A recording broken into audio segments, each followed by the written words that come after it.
Upper Mustang, the kingdom of Lo.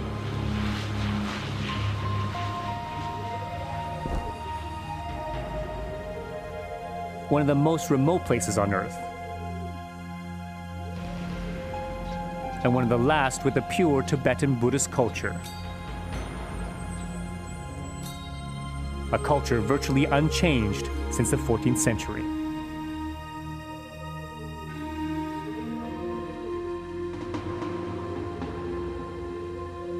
Mustang sits high in Nepal's Himalayas, surrounded to the north, to the east, and to the west by Chinese-controlled Tibet. This place is not some mystical Shangri-La hidden in the mountains.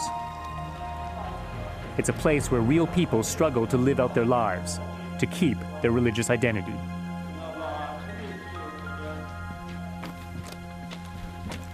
I'm traveling here because the people of Mustang are facing a perfect storm of factors that threatens to overwhelm them. Here we go. A road will soon slice through and open up Mustang to the outside world. And China's presence is growing here. Nepalese security forces, at Beijing's request, are about to flood Mustang's border with Tibet to stop Tibetans from fleeing Chinese rule.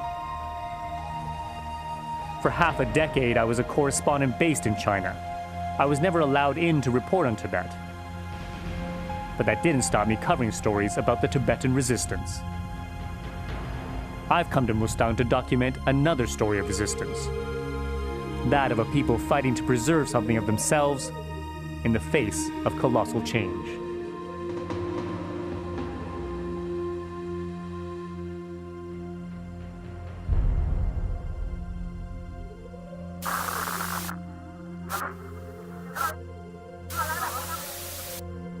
Kagbeni, the last settlement before entering the restricted zone of Upper Mustang. On the surface, things look the same as they have done for centuries. Tibetan prayer flags cover the rooftops. Dhaulagiri, the 7th highest peak in the world, continues to cast an imposing shadow over the settlement. But the outside world is beginning to creep in. This is literally where the road ends and the trail to Mustang begins. You know, walking through this town, you can see how modern outside influences are starting to change this ancient culture. Down this street, there's even a Yak Donald's.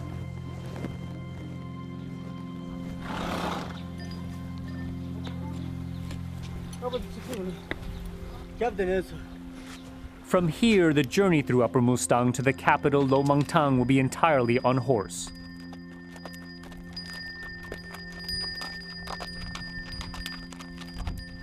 It will be 5 days of hard riding, covering almost 100 kilometers, stopping at villages along the way.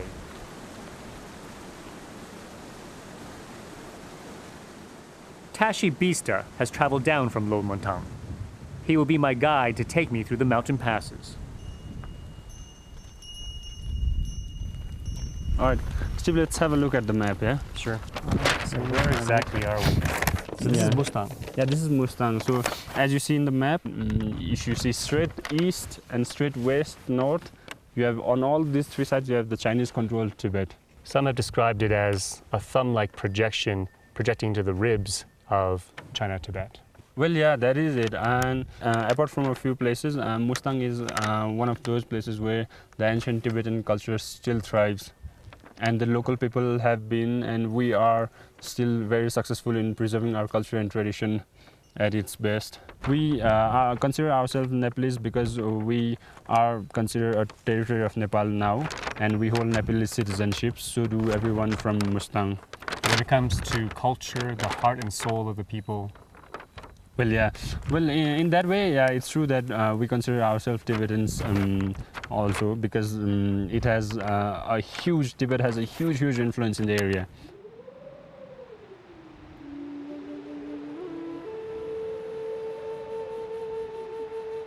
The trail we'll take follows the centuries-old salt route between India and Tibet.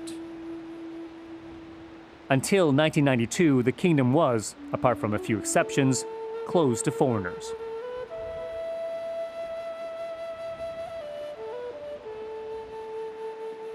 It's also a hard place to get to. The terrain is so harsh, almost everything has to be carried by foot or on horseback, along treacherous paths carved by hand into sheer cliffs.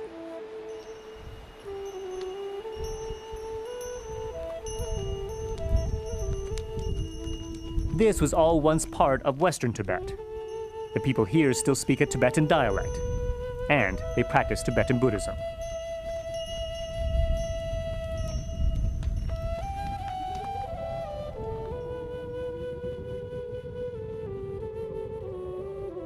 Mustang and Tibet's history has been intertwined for centuries. After Tibet was occupied by Chinese forces, the Dalai Lama fled to India in 1959.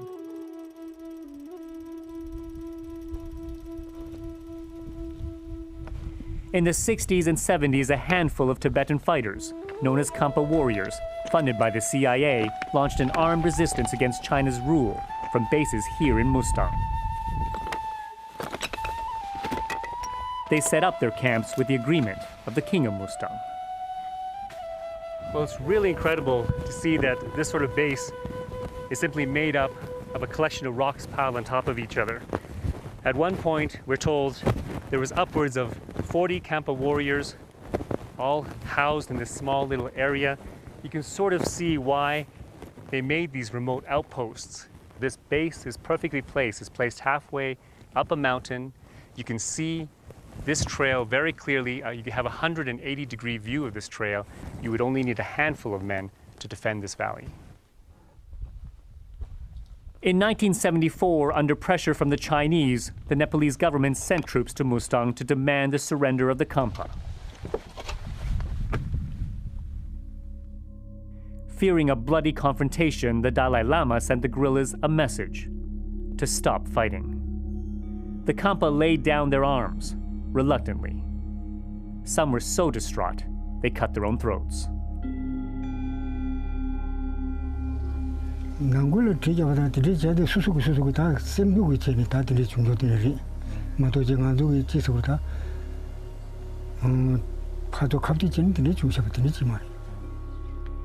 It was the end of the road for the Khampa.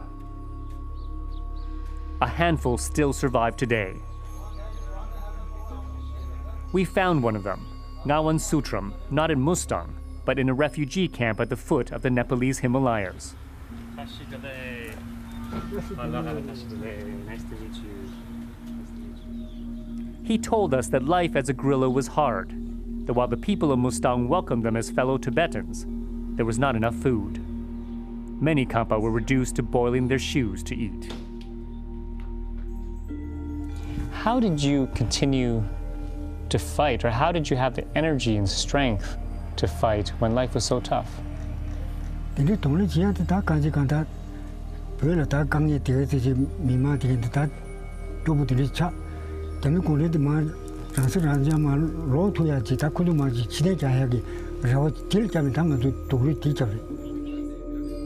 Gawan helped secure the Dalai Lama's route out of Tibet over 50 years ago.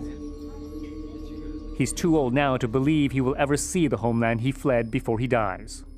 Do you believe that someday your sons, your children, will be able to return to Tibet?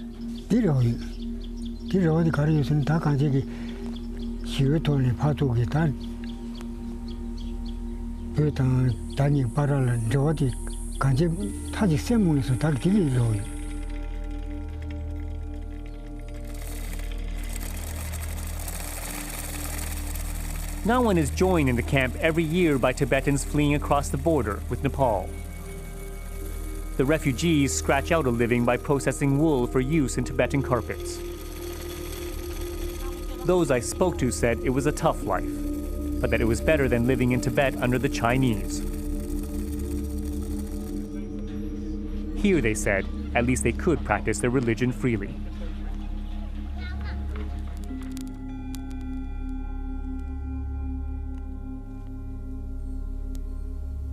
Concerned at the slow strangulation of Tibetan Buddhism within China's borders, the Dalai Lama has called on Mustang to preserve the religion and its traditions.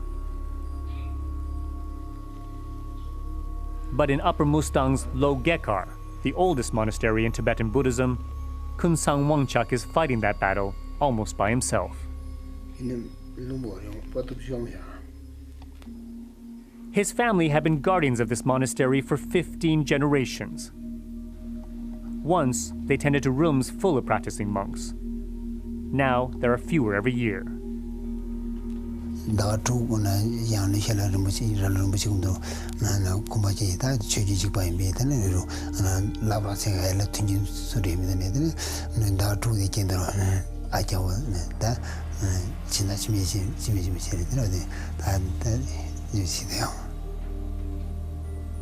Wangchuk's grandfather used to go to Tibet to advance his Buddhist teaching. That's no longer possible. China has put an end to the free flow of travel across the border. So what has been lost then without this two-way sharing?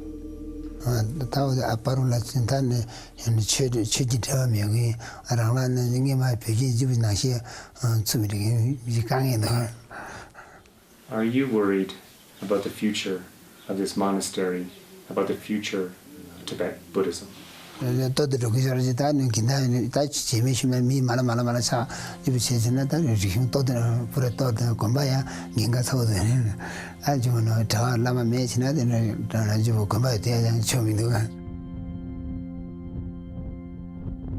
In the nearby village of Gelling, the dwindling number of monks is bringing a more immediate threat. The monastery's monks told me that the fewer they are in number, the more vulnerable they are to thieves.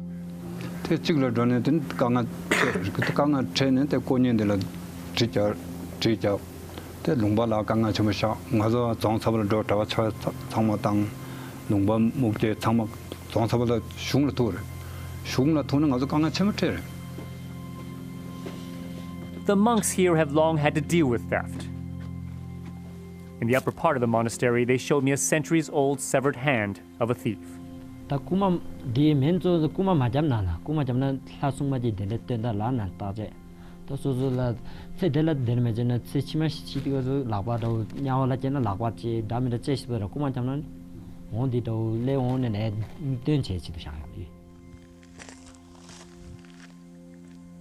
The local people here have found it almost impossible to stop art thieves and looters tearing through remote monasteries and stupas, stripping them of valuables.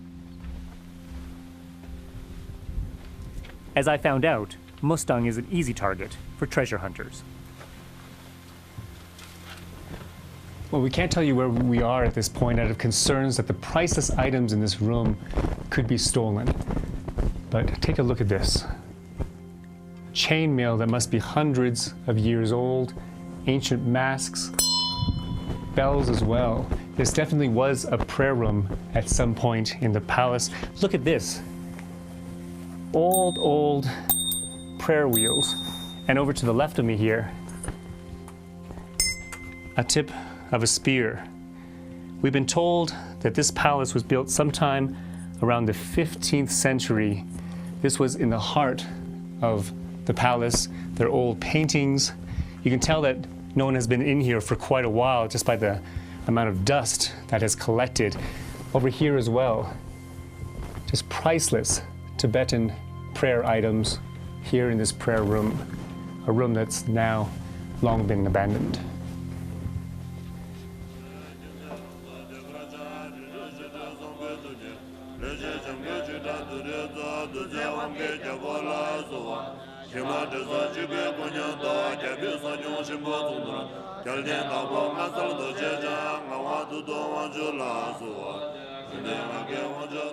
While Mustang's treasures are being stolen for profit, its cultural traditions and religion are holding on. Tibetan Buddhism is ingrained in every part of life. I arrived in the walled city of Lomangtang as dozens of monks were performing rituals ahead of the annual Tiji festival. It's one of the most important Buddhist ceremonies of the year. People come from villages across the region to attend. We were greeted by Sering Tashi, the principal of Chode Monastery, the largest in Mustang, who is overseeing the preparations. We are praying for all worlds, for that they will to preserve and how to have the perception for the Buddhas and the Buddhisms.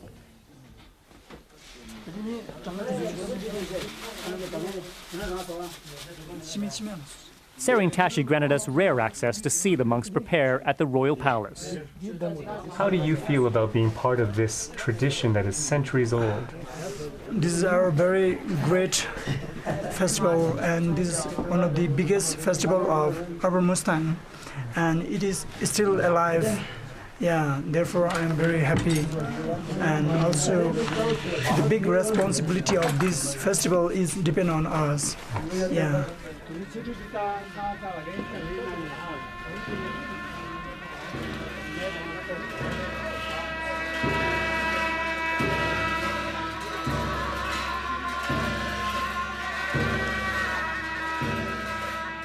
The festival commemorates Padmasambhava, the man who brought Buddhism to Tibet in the 8th century, and his triumph over evil.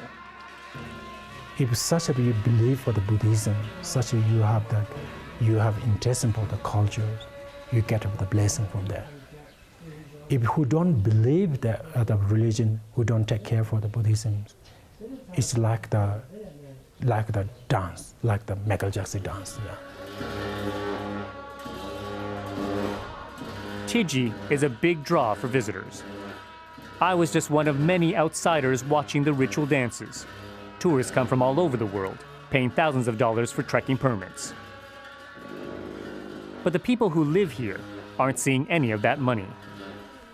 Where's the going money? The money is not coming here on Upper Mustang. Therefore, we are very sad. They're going back for the Kathmandu. If the help person, the money is come to here, we can do it things.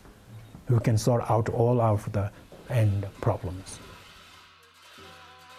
And while the financial benefits are still unclear, the opening up of Mustang means that the modern world is coming in. In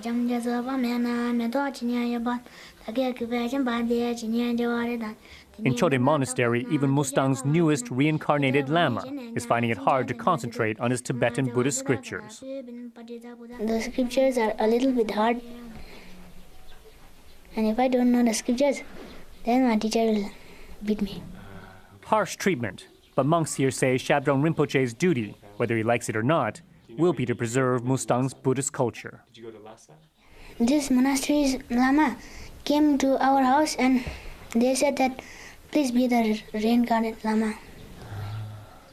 And when they asked you, what did you think? Then I was going to cry. Why? When I was small, I hate being Lama. Oh, you hate being a Lama? Yeah. His teachers believe Shabdrung will grow into his role. For now, though, he's still very much a 10-year-old boy. Hey, what did you do? What did you do when you were back home for your free time? I used to play my PSP. Do you like your PSP? Yeah. What's your favorite game on your PSP? Grand Theft Auto. The outside world is coming in other ways, too.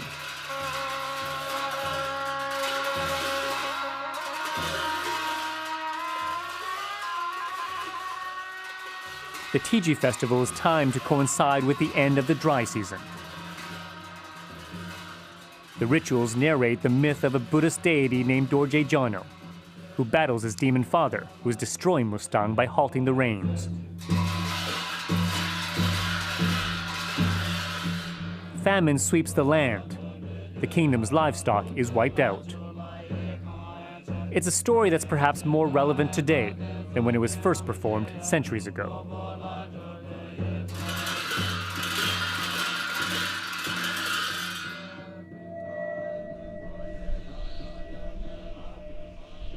Mustang is a high-altitude desert. The Himalayas create a rain shadow blocking the yearly monsoon clouds. Temperatures here are rising up to 5 times faster than the world average.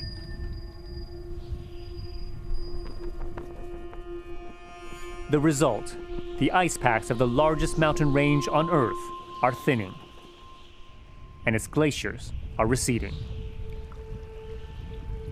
Samsung used to be a rich village. Now its pastures have turned to dust. Its river has been reduced to an oily trickle. Now Samsung is the poorest village in Lo.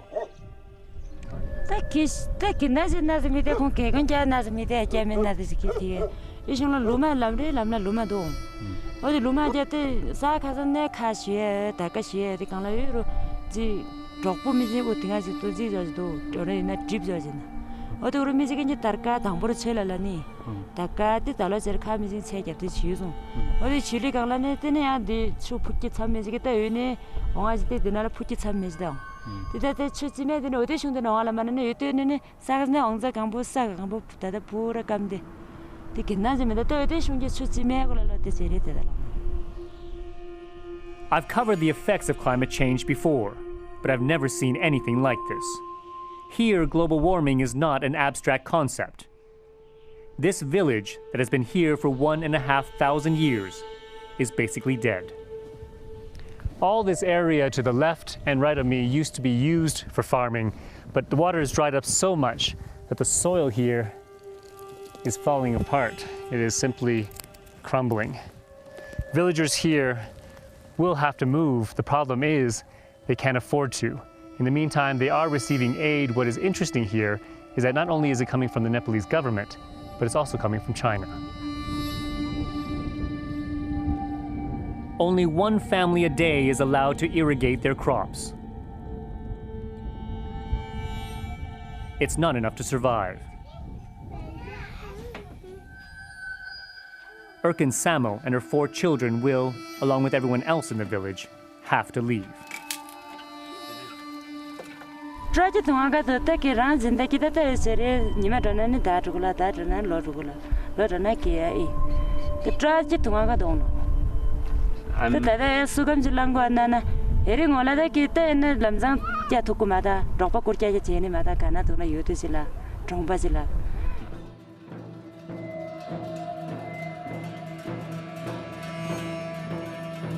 Back at the festival, the monks reenact the story of how Mustang is saved from drought and destruction when Dorje Jano defeats the demon and banishes him from the land. Water returns to the kingdom. Mustang's king and his courtiers fire antique rifles and muskets to signal the victory. Every year as the drought here gets worse, the ritual becomes more important to the people of Lo.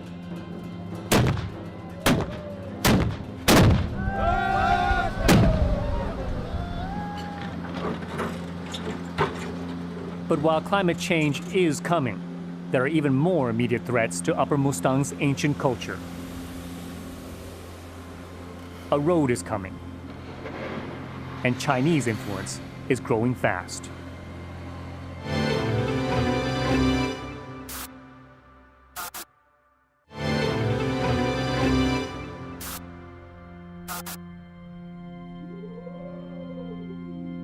Upper Mustang.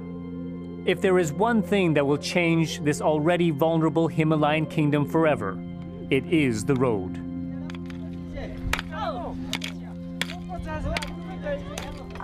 From Kathmandu, it is cutting its way through to the capital Lomantang. The coming of the road has deeply divided the community. Next year, it's expected to connect to a road already built, coming across the Chinese border from the capital of Tibet, Lhasa.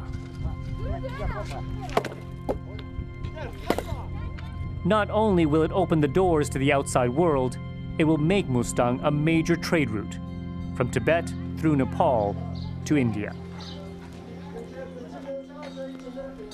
Chinese goods are already flowing in, many of them out of date.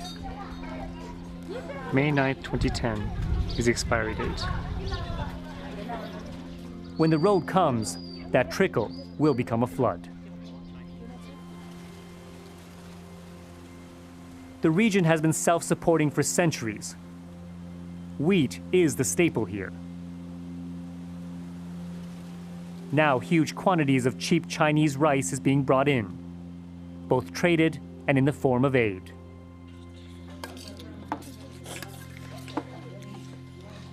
Even in the monasteries, they eat Chinese rice.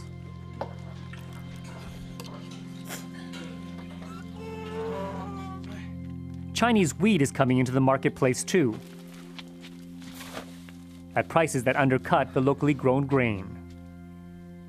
It threatens to destabilize the whole economic structure of Upper Mustang.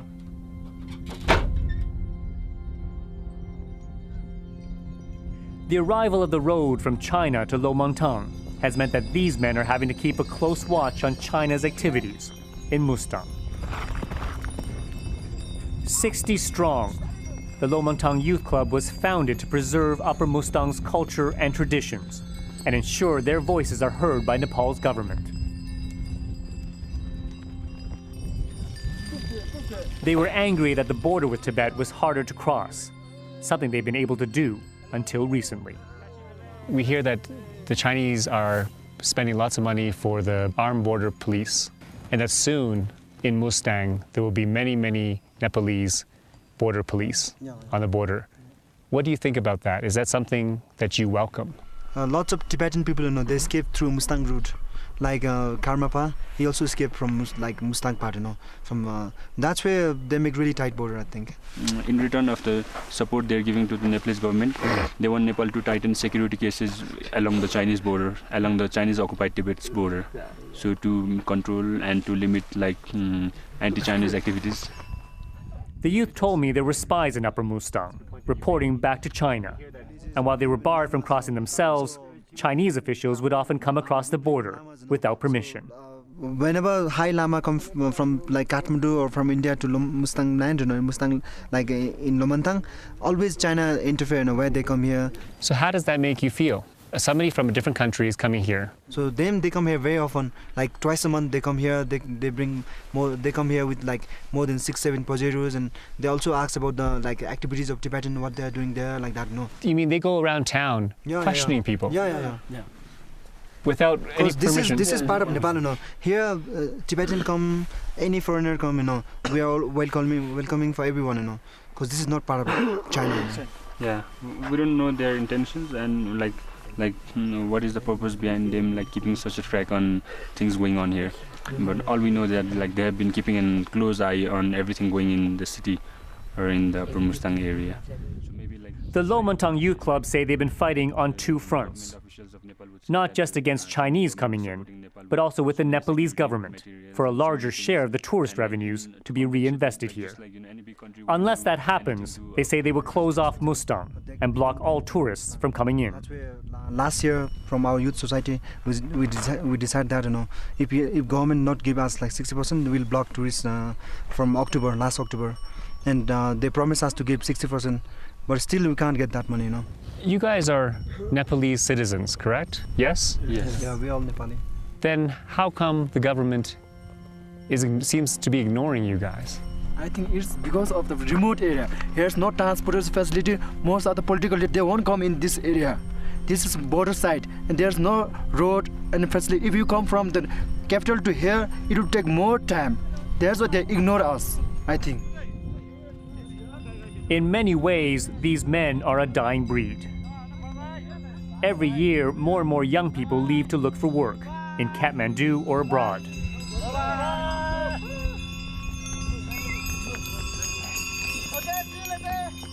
If they stay, most of them can expect to spend their lives tending livestock and farming.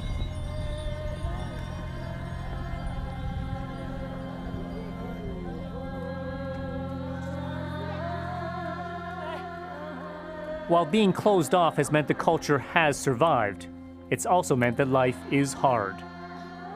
Most people here don't live to see their 60th birthday. There are no hospitals in Upper Mustang. When people fall seriously ill, They either pay thousands of dollars for a helicopter out, or they take their chances. It's my point of view. It's not necessary for the road. It's necessary for the one emergency hospital in here, Lamantang and Upper Mustang. Last year, and the one lady, she's asleep, and she impacted for the head, and she needed for the hospital. She sang for the hospital. 4 days left, she died there. If we can take for the hospital, she has life now. So that's not life. I don't think that's really like the animals. People are going to die like animals. We witnessed that lack of health care as we headed from Lo Mongtong to the border with Tibet. Well, we've just had to stop for a second here and pick up an extremely sick baby. The family tells us the baby is around 13 months old. They've asked us to take them back to the village, and that's what we're doing. They had walked all day in the sun and wind to take the young child, burning up with a fever, to Lo Mongtong. We took them as far as we could along the road that has been built. The family just went to see a local Tibetan doctor. He said there's nothing he can do for the sick child. There are no hospitals in Mustang. There are no certified physicians. This is a typical case of what happens when people are sick. They're simply going to take this boy now home to his village and hope that he somehow heals. They were now heading home to just hope for the best. As I left them at the entrance to their village, the child's grandmother burst into tears. She was scared her granddaughter would die and was angry at the government. Angry that despite millions of dollars in tourist revenue, people here have no access to health services.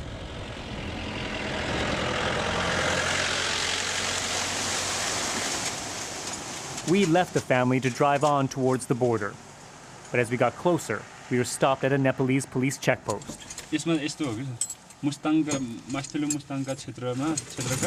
A whole new police barracks was being constructed here, completely paid for, we were told, by the Chinese government. We're still several kilometers away from the border, but we've been stopped by Nepal's border police. These officers here, they're telling us that we can't go further unless we're accompanied by 2 of their security personnel. Over the next year, there's going to be 10,000 of these guys that will be dispatched all along the Himalayan range. They're partially trained and partially funded by the Chinese government. It really underscores how paranoid the Chinese government is in regards to this Tibetan area.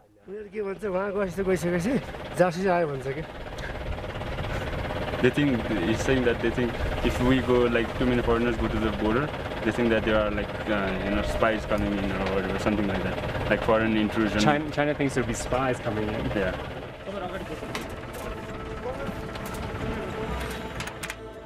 Joined by our police handlers, we continued on.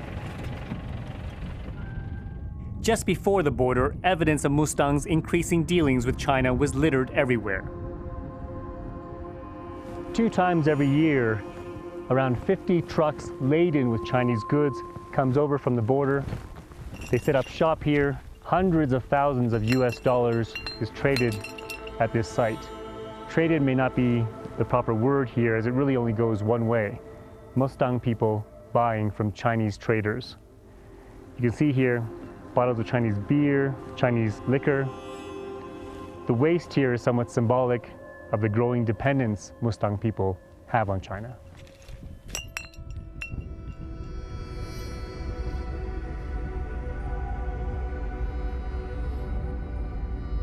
In the winter of 1999, it was here that the Karmapa Lama escaped Chinese-controlled Tibet, traveling on horseback in freezing temperatures. Tibet's 3rd most important reincarnated Lama, the Karmapa is expected to become the spiritual face of Tibetan Buddhism when the Dalai Lama passes. His escape was possibly the single most humiliating incident for China's Tibet policy in decades. Since then, the Chinese have kept a close watch here. Before the Karmapa was coming from this way, the border is very open. Local people, they can go to there and Tibet, and they can come to here. So they have not, because all our monks, they're going to do in pujas there. Then since the Karmapas coming down, the big borders become very close. Now we can border Even its monks very strict there. Well, we have reached the border between the two countries. We're being told that this is as far as we can go. This headstone marks the Nepal side here, and on that side is the Chinese side. You can see the security fencing stretching for kilometers this way and that way. I was a correspondent covering China for about 5 years. I was never allowed into Tibet. This is the closest I've ever been. Many Tibetans in exile often talk to me about the high level of security that exists, and you can see it here in the form of the security fencing.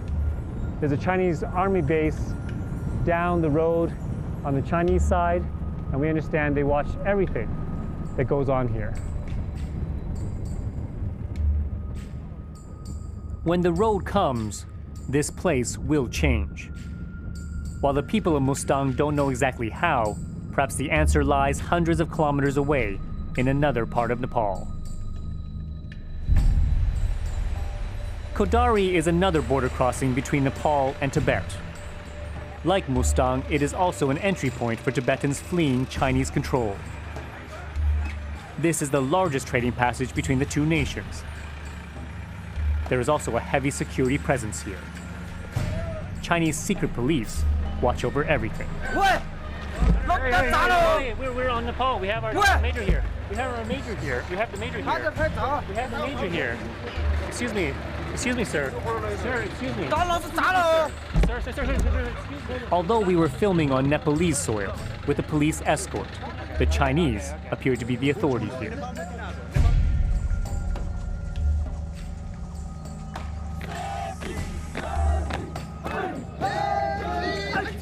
This obsession with controlling its borders has led China to pour millions of dollars into Nepal's Armed Police Force, or APF. I've come to see them train in the Kathmandu Valley.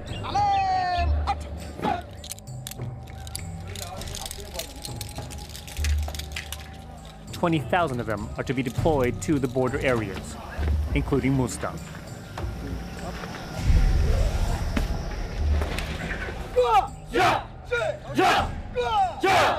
China is paying hard cash for this. $20 million of military aid.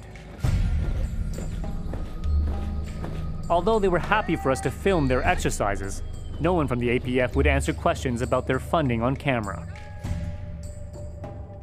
or respond to a number of allegations accusing them of extrajudicial killings, beatings, and torture.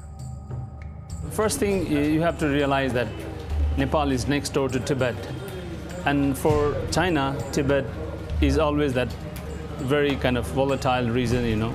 China's primary interest is Tibet, and ensuring that there is a strong central government in Kathmandu that cracks down on Tibetan protesters and does not allow unrest from Tibetan refugees to destabilize either Tibet or the region. Policing the almost 1,500 kilometer long border with China will be a massive task.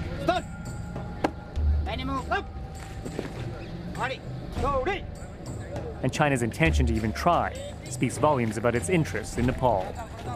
The Himalayas are so huge and big, and how do you police them? I mean, like, it's impossible.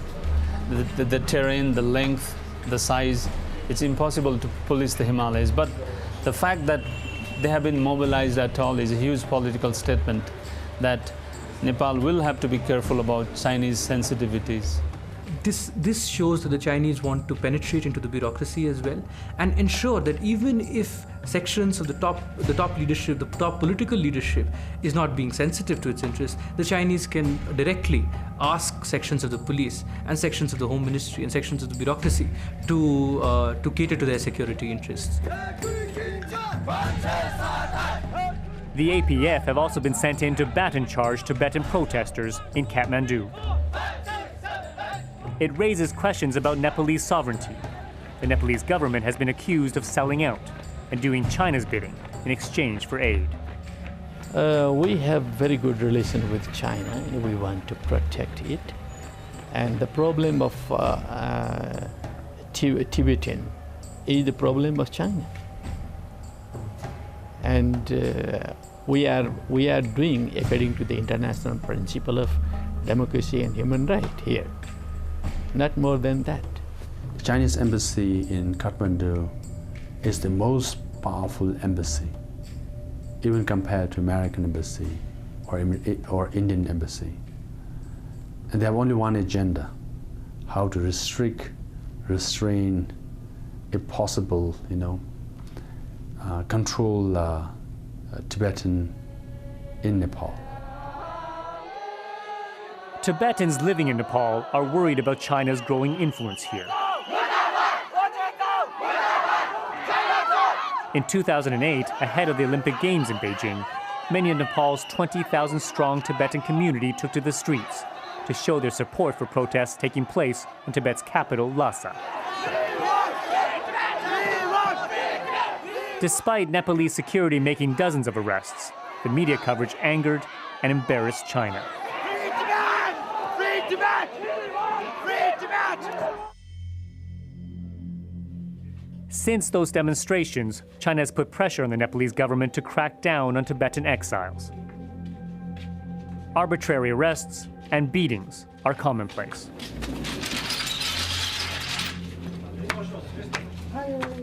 Now Tibetan activists in Kathmandu have to meet in secret, on rooftops, in people's houses.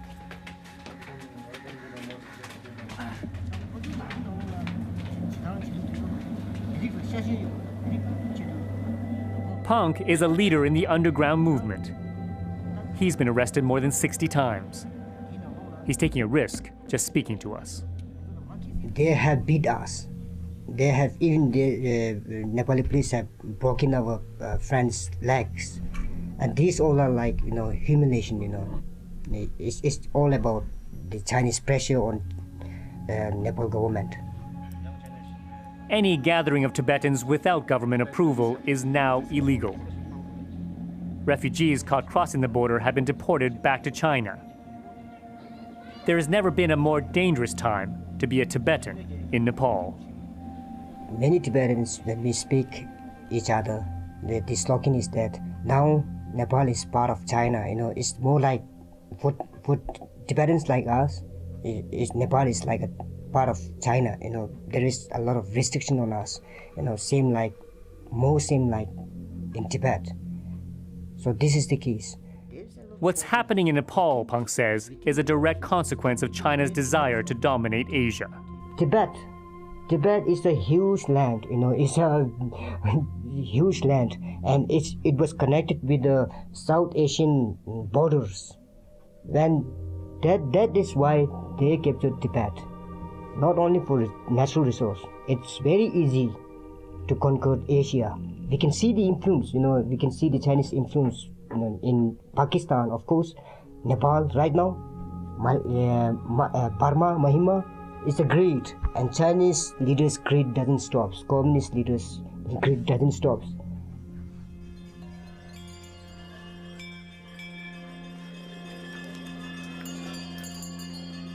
During our time in Nepal, I repeatedly requested an interview with the Chinese embassy in Kathmandu. They refused to speak to us. They were preparing to bring in a new ambassador, a heavy hitter with a national security background.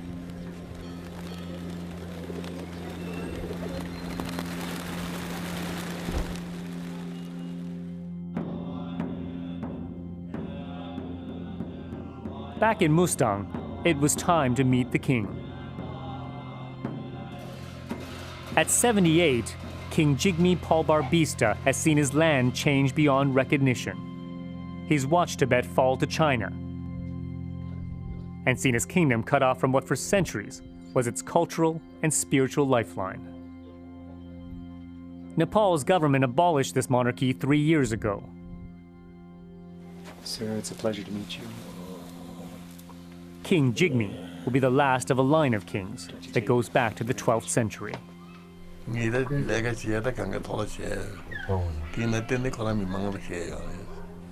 He's too old now to speak at any length, but there was one question I felt needed to be asked. Your wife is from Tibet. you had the Karmapa come through the border at Kerala Pass. Where do you stand on the freedom of Tibet? Do you believe it should be free of occupation or control?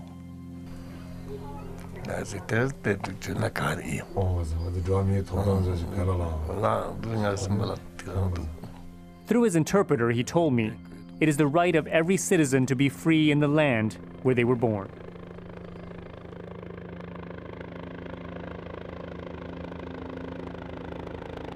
It was time for me to leave Upper Mustang. Not by horse, but by helicopter. The journey this time would take just a few hours, not days. When you first arrive here, you're overwhelmed by the sheer beauty of this place and its people, but spend some time here as we have, and you get a sense that within this peaceful landscape, there are major forces at play, whether it be economic or political. And these forces, unfortunately, may be bringing an end to what is one of the world's most pure and ancient cultures. The hope is that an essence of this culture may somehow be preserved.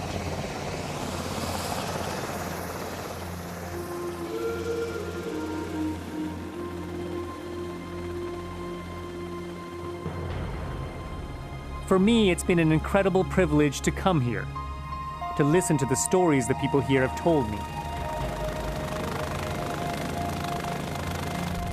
In many ways, the story of Upper Mustang and its place in the world is an important one.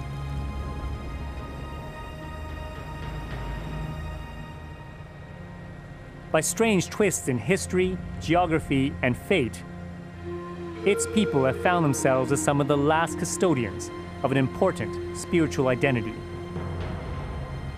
But in life, nothing lasts forever.